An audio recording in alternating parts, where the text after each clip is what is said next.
1. Setiap kegiatan yang menyangkut aspek regional dan internasional yang dilakukan oleh pemerintah di tingkat pusat dan daerah, lembaga negara, badan usaha, organisasi politik, organisasi masyarakat, lembaga swadaya masyarakat, ataupun warga negara Indonesia merupakan pengertian hubungan internasional menurut ATEP MPR No. 4 MPR 1999, BU nomor 37 tahun 1999, CPP nomor 2 tahun 2015, D. Rencana Strategi Pelaksanaan Politik Luar Negeri Republik Indonesia, Renstra, E. Ensiklopedia American.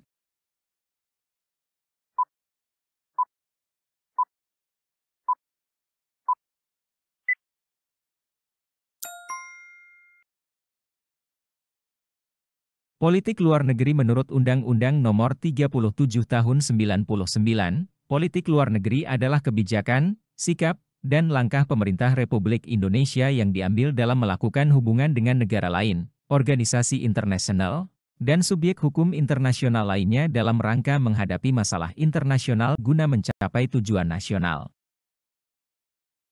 2. Sarana yang digunakan oleh setiap negara untuk terikat oleh aturan dan prosedur baku, baik secara nasional maupun internasional meliputi A. Kementerian Luar Negeri, Perwakilan Diplomatik, dan Perwakilan Konsuler, B. Kementerian Dalam Negeri, Perwakilan Diplomatik, dan Perwakilan Konsuler, C. Kementerian Pertahanan, Perwakilan Diplomatik, dan Perwakilan Konsuler, D. Kementerian Keuangan, Perwakilan Diplomatik, dan Perwakilan Konsuler, E.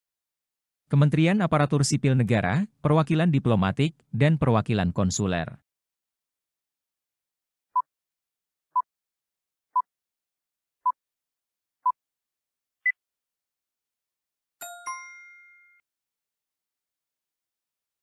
Jawabannya adalah Kementerian Luar Negeri, Perwakilan Diplomatik, dan Perwakilan Konsuler. Sarana-sarana tersebut merupakan bagian dari struktur negara yang digunakan untuk menjalankan dan mematuhi aturan dan prosedur baku, baik di tingkat nasional maupun internasional. 3. Semua orang atau semua barang yang berada di wilayah suatu negara, maka berlaku hukum dari negara tersebut, sedangkan di luar negaranya berlaku hukum asing. Hal ini sesuai dengan asas, A. Kebangsaan, B. Kepentingan umum, C. Teritorial, D. Ekstrateritorial, E. Multinasional.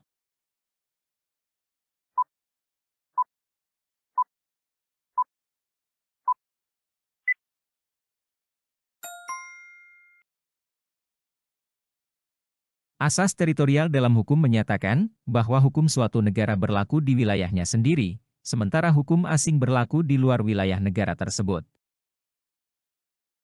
4. Berikut ini yang bukan merupakan komponen hubungan internasional adalah A. International Politics, B. The Study of Foreign Affairs, C. International Law, D. International Organization of Administration, E. International Social and Culture.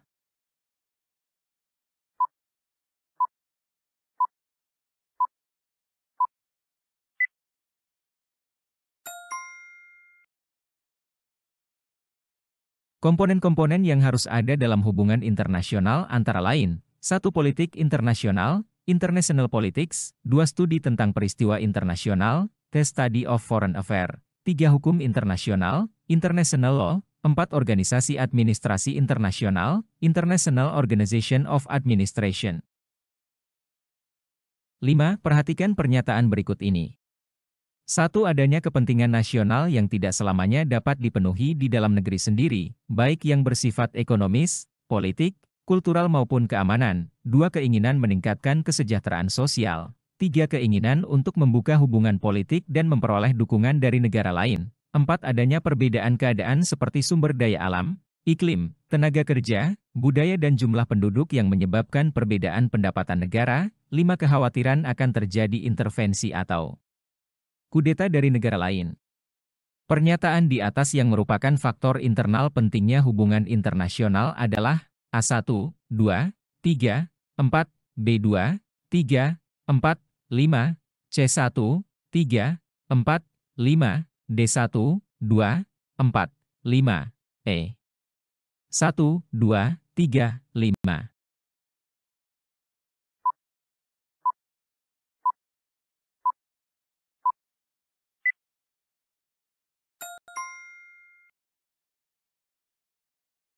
Faktor internal pentingnya hubungan internasional, satu adanya kepentingan nasional yang tidak selamanya dapat dipenuhi di dalam negeri sendiri, baik yang bersifat ekonomis, politik, kultural maupun keamanan. Dua keinginan meningkatkan kesejahteraan sosial. Tiga keinginan untuk membuka hubungan politik dan memperoleh dukungan dari negara lain. Empat kekhawatiran akan terjadi intervensi atau kudeta dari negara lain. 6. Manfaat hubungan internasional dalam bidang ideologi adalah A. Mempererat hubungan diplomatik dengan negara lain. B. Dapat mengetahui nilai-nilai yang dianut negara lain. C. Dapat menikmati barang-barang yang diproduksi oleh negara lain. D. Kesempatan untuk mengadakan pertukaran pelajar. E. Dapat menghindarkan konflik dengan negara lain.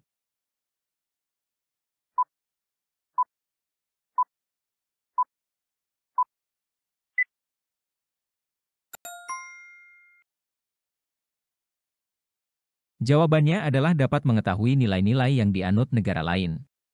Dalam hubungan internasional, pertukaran ideologi memainkan peran penting dalam memahami nilai-nilai, keyakinan, dan prinsip-prinsip yang mendasari kebijakan dan tindakan negara lain. Hal ini membantu dalam membangun pemahaman yang lebih baik antara negara-negara dan memperkuat hubungan internasional. 7. Berikut ini yang bukan tujuan politik luar negeri Indonesia menurutmu. Hatta adalah A. Mempertahankan kemerdekaan bangsa dan menjaga keselamatan negara. B. Memperoleh barang-barang yang diperlukan dari luar untuk memperbesar kemakmuran rakyat. C. Meningkatkan perdamaian internasional. D. Meningkatkan persaudaraan segala bangsa sebagai pelaksanaan cita-cita yang tersimpul dalam Pancasila, dasar, dan falsafah negara Indonesia. E. Membantu pelaksanaan hubungan sosial internasional.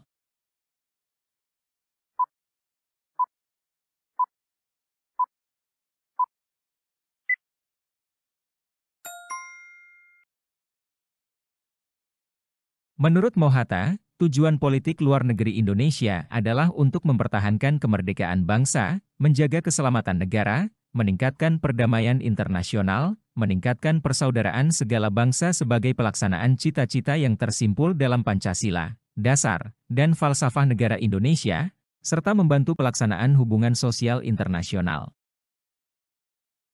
8. Politik luar negeri Indonesia memiliki corak tertentu yang dapat dilihat dalam pembukaan WUD 1945 pada alinea A1 dan 2, B2, C3, D4, E3 dan 4.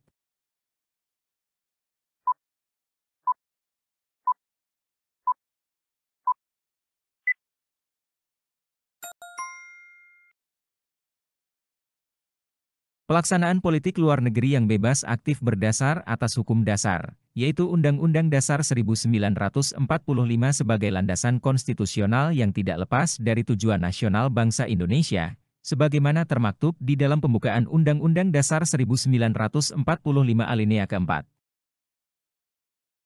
9. Salah satu peran aktif Indonesia dalam PBB adalah A. Salah satu negara yang memprakarsai berdirinya ASEAN. B. Indonesia memandang penting perdamaian dan stabilitas di kawasan ASEAN. C. Indonesia aktif dalam berbagai misi perdamaian PBB di banyak negara. D. Indonesia mendapat kepercayaan menjadi pemimpin organisasi GNB. E. Memperbesar peranan bangsa Asia Afrika di dunia.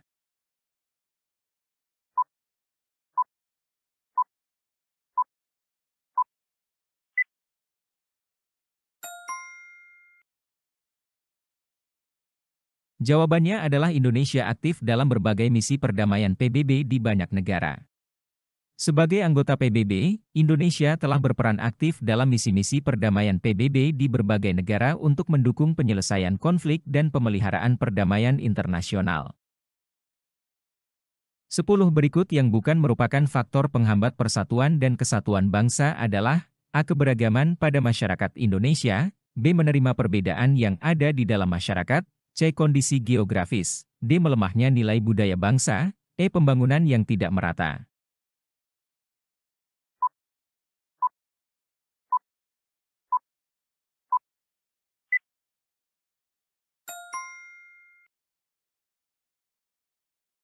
Menerima perbedaan merupakan salah satu faktor yang dapat memperkuat persatuan dan kesatuan bangsa, karena masyarakat yang memiliki sikap terbuka terhadap perbedaan cenderung lebih mampu membangun kebersamaan. 11. Politik luar negeri Indonesia bersifat aktif, Artinya bangsa dan negara Indonesia, A. Tidak ikut anggota organisasi internasional apapun, B. Membela setiap negara yang hendak dijajah oleh negara lain, C. Menjajah negara lain yang pernah menjajah Indonesia, D. Mencampuri urusan dan membela negara lain, E. Mencampuri urusan dalam negeri negara lain.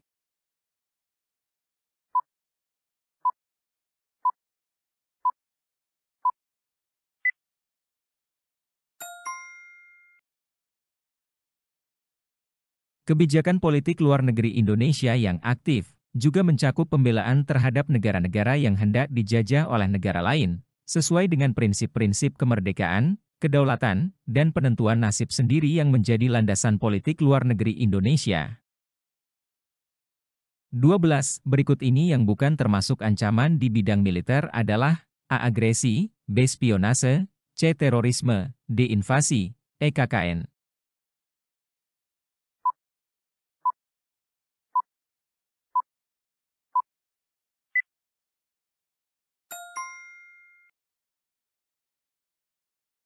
Ancaman di bidang militer meliputi agresi, spionase, invasi, dan terorisme, sedangkan KKN lebih terkait dengan ancaman dalam bidang keamanan internal, terutama dalam konteks politik dan ekonomi.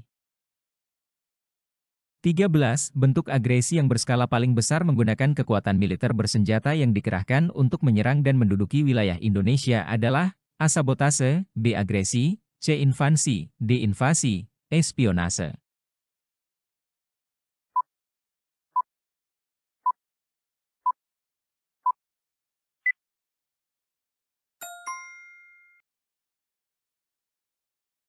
Invasi adalah bentuk agresi yang berskala paling besar, di mana kekuatan militer bersenjata dikerahkan untuk menyerang dan menduduki wilayah suatu negara. Sabotase dan spionase lebih terkait dengan operasi rahasia atau tindakan pengacauan yang tidak sebesar invasi. 14. Spionase merupakan kegiatan dari intelijen yang dilakukan untuk A. Merusak instansi penting militer, B. Pengiriman kelompok bersenjata, C. Memasuki wilayah tanpa izin, D. Mendapatkan informasi atau rahasia militer suatu negara, E. Memperlakukan pemberontakan sebagai seni.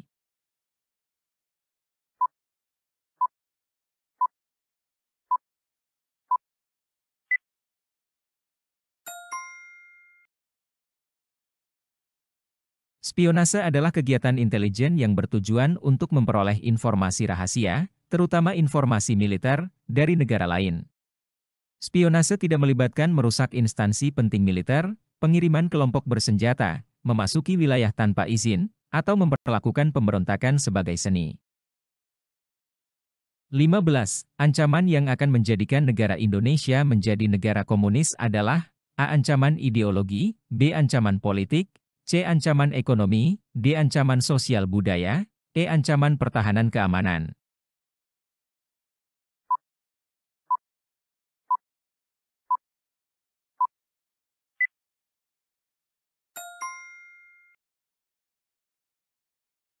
Ancaman ideologi ini merujuk pada upaya untuk mempengaruhi atau merubah ideologi yang dianut oleh suatu negara atau masyarakat, dalam hal ini menuju ideologi komunis.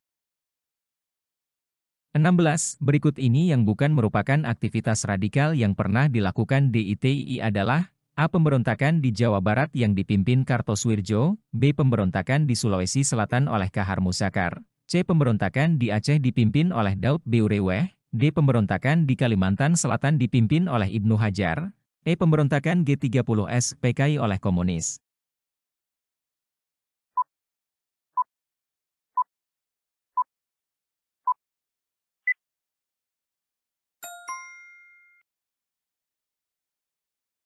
Pemberontakan G30S PKI terjadi pada tahun 1965 dan bukan merupakan aktivitas yang dilakukan oleh DITII, Darul Islam, Tentara Islam Indonesia.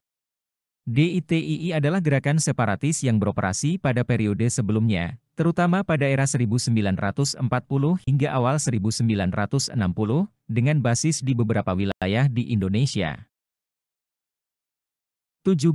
Negara Kesatuan Republik Indonesia dibagi atas daerah, daerah provinsi, dan daerah provinsi dibagi atas kota dan kabupaten yang tiap-tiap kota, kabupaten dan provinsi mempunyai pemerintah daerah yang diatur dengan AUD 1945, BTEP MPR, CUU, D Perpu, E Peraturan Pemerintah.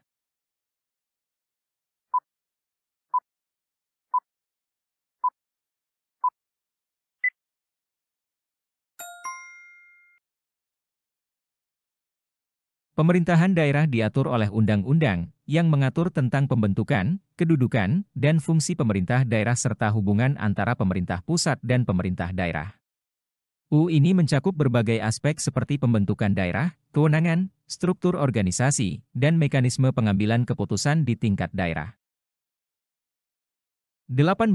Berikut yang bukan merupakan ancaman kedaulatan Indonesia di bidang ekonomi adalah: A. Indonesia akan dibanjiri barang dari luar. B. Munculnya gerakan separatis. C. Mudahnya orang asing menanamkan modal di Indonesia. D. Timbulnya kesenjangan sosial yang tajam akibat adanya persaingan bebas. E. Semakin kuat dominasi mayoritas terhadap tirani minoritas.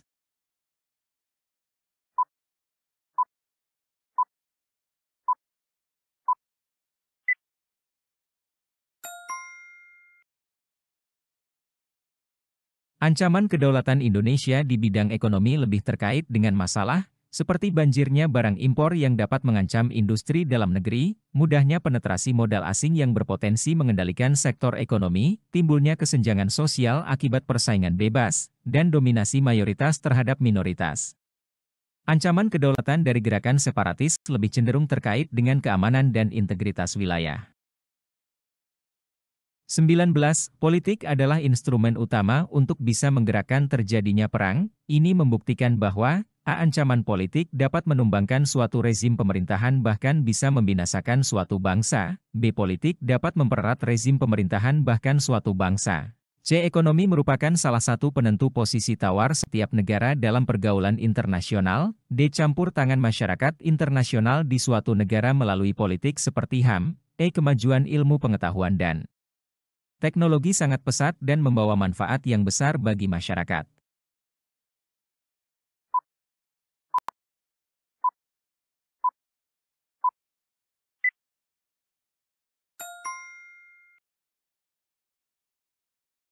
Jawabannya adalah ancaman politik dapat menumbangkan suatu rezim pemerintahan bahkan bisa membinasakan suatu bangsa.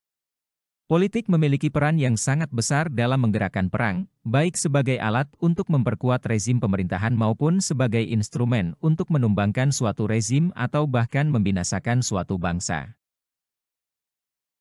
20. Ibu Ani membeli jilbab buatan industri rumahan untuk dibagi-bagikan kepada saudaranya. Hal ini salah satu cara mengatasi ancaman bidang A. Ideologi, B. Politik, C. Ekonomi, D. Sosial budaya, E. Pertahanan.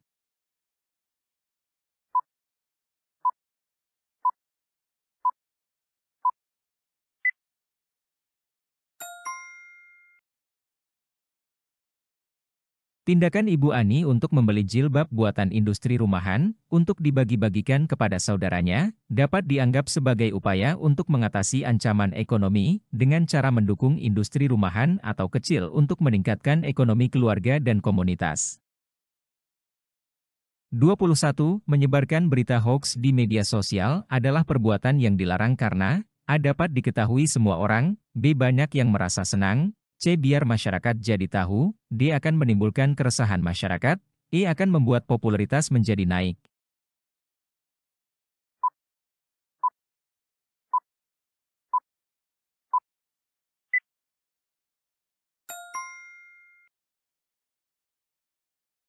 Menyebarkan berita hoaks di media sosial dapat menimbulkan keresahan dan kepanikan di masyarakat, karena informasi yang tidak benar atau tidak terverifikasi dapat mempengaruhi pemikiran dan tindakan orang banyak. Hal ini dapat merusak keadaan sosial dan stabilitas masyarakat. 22. Berikut yang bukan merupakan cara mengatasi ancaman di bidang sosial budaya adalah A. Gaya hidup kebarat-baratan, B. Punahnya budaya tradisional, C. Siswa tidak menghormati guru, D. Tukar-menukar pelajar, E. Kesenjangan strata sosial.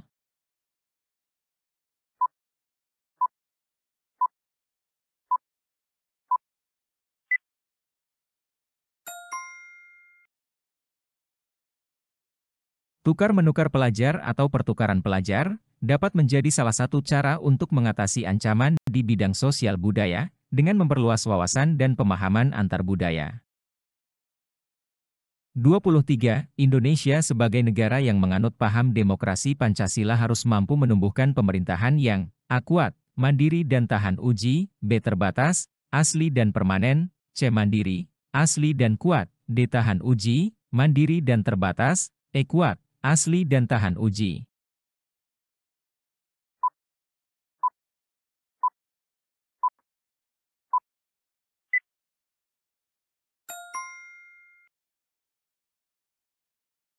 Sebagai negara yang menganut demokrasi Pancasila, Indonesia harus mampu menumbuhkan pemerintahan yang kuat, dalam arti mampu menjalankan tugas dan fungsi pemerintahan dengan baik, mandiri dalam arti tidak tergantung pada kekuatan luar yang dapat mengganggu kedaulatan negara, dan tahan uji dalam arti mampu bertahan dan beradaptasi dalam menghadapi berbagai tantangan dan perubahan.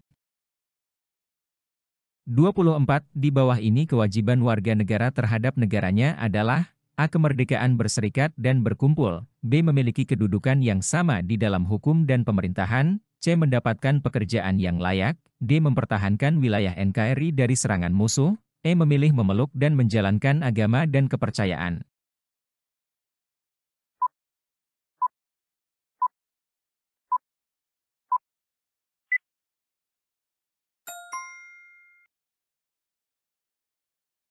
Kewajiban warga negara Indonesia terhadap negaranya termasuk dalam konteks pembelaan terhadap wilayah negara dari serangan musuh. Hal ini termasuk dalam salah satu aspek kewajiban warga negara untuk menjaga keutuhan dan kedaulatan negara. 25. Upaya untuk melumpuhkan ancaman di bidang ekonomi dan memperkuat kemandirian bangsa Indonesia adalah A. Pertanian dijadikan prioritas utama karena mayoritas penduduk Indonesia bermata pencaharian sebagai petani, B. Menerapkan paham Pancasila dalam segala aktivitas berbangsa dan bernegara, C. Menumbuhkan rasa nasionalisme pada generasi muda melalui pembelajaran PPKN, D. Ikut serta membela dan mewujudkan keutuhan bangsa dan negara, E. Menerapkan sistem pertahanan dan keamanan rakyat. Semesta.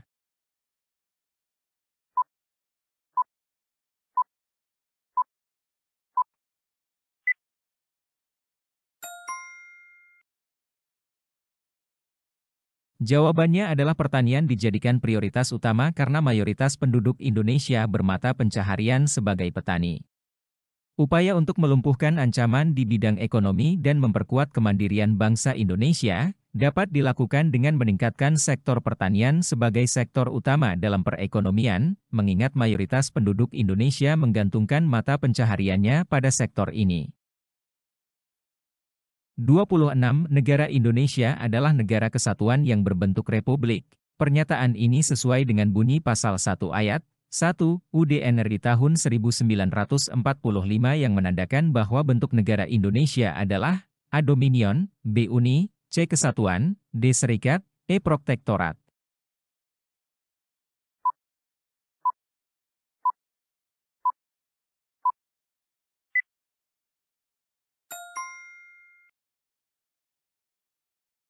Pasal 1 ayat 1 UUD 1945 menyatakan bahwa Indonesia adalah negara kesatuan yang berbentuk republik, yang menegaskan bahwa Indonesia merupakan negara yang terdiri atas satu kesatuan wilayah, yang tidak terbagi-bagi menjadi negara bagian atau wilayah otonom yang memiliki kedudukan yang sama. 27. Konsep dasar dalam persatuan dan kesatuan bangsa, yang meliputi aspek alamiah, konsep kewilayahan, dan sosial, politik, sosial, budaya, ekonomi, pertahanan dan keamanan, adalah A. Konsep persatuan, B. Konsep kesatuan dan bangsa, C. Konsep integrasi nasional, D. Konsep nasionalisme, E. Konsep patriotis.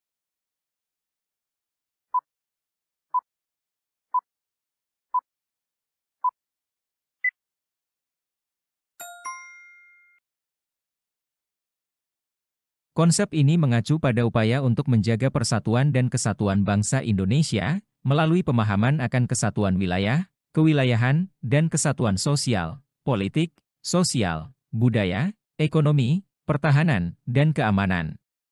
Konsep ini menekankan pentingnya memahami dan menghargai keberagaman, serta memperkuat kesatuan dalam keberagaman tersebut.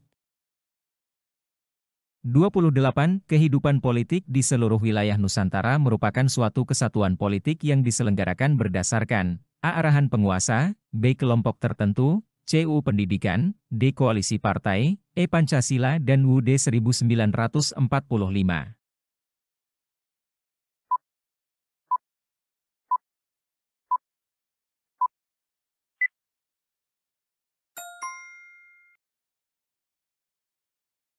Kehidupan politik di seluruh wilayah Nusantara Indonesia diselenggarakan berdasarkan prinsip-prinsip Pancasila sebagai dasar negara dan UUD 1945 sebagai konstitusi negara. Pancasila menjadi panduan dalam kehidupan politik dan sosial masyarakat Indonesia, sedangkan UUD 1945 menjadi landasan bagi penyelenggaraan negara dan pemerintahan di seluruh wilayah Nusantara. 29. Sebagai politik kewilayahan, wawasan Nusantara mempunyai sifat A. Statis dan manunggal, B. Dinamis dan manunggal, C. Statis dan utuh menyeluruh, D. Manunggal dan utuh menyeluruh, E. Fleksibel dan lestari.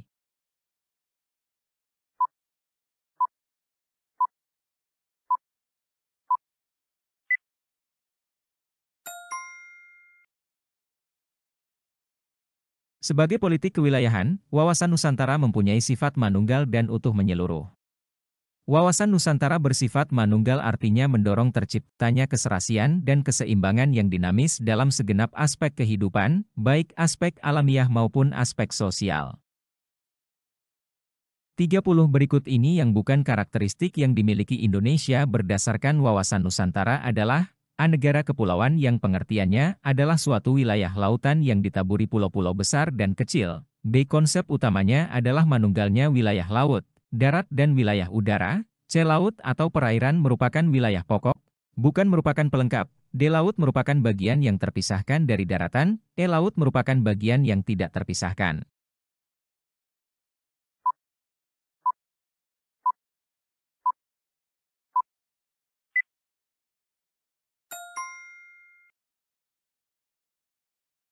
Karakteristik yang dimiliki Indonesia berdasarkan wawasan Nusantara adalah bahwa laut atau perairan merupakan wilayah pokok, bukan merupakan pelengkap, dan bahwa laut merupakan bagian yang tidak terpisahkan dari daratan, bukan pemisah antara daratan dan pulau yang satu dengan yang lainnya.